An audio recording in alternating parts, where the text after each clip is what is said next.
Let's get the App Store back on your iPhone. There's a couple reasons why you might not be able to find it. Now, generally the App Store is an app that's loaded and preloaded on an iPhone. It's going to be on that home screen page, but if you can't see it, let's take a look at a couple reasons why. First, you may have hidden it from your home screen, and so you might not see it on your home screen, but it might still be accessible. I like to swipe down in the middle of my screen, and it goes into this search and Siri suggested. You can see App Store right here as a suggested, but I can also start to type App Store, and I should see it pop up, and I can tap on it right there. Now, if we tap and hold right there, we can actually add it to the home screen. So if you have removed this from your home screen, you can search for it, tap and hold, and then add it back to your home screen, and it's going to be here. You swipe back and forth through your pages. You can click or tap and hold and kind of move that to the front page if you'd like.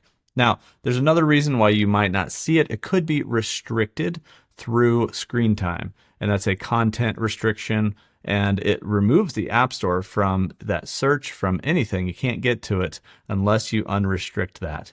So we're going to find that inside of settings. We're going to go down to screen time, and that should be down here, right here. It's purple.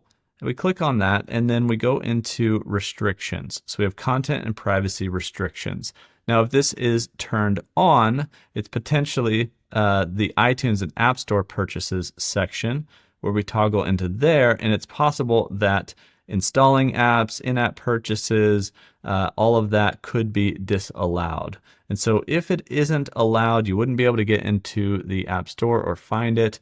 And so what you would want to do is go allow that, and it's probably going to ask you for a passcode. So whoever put that content restriction on your phone, or if you did it yourself, you have to enter in the passcode to allow that again.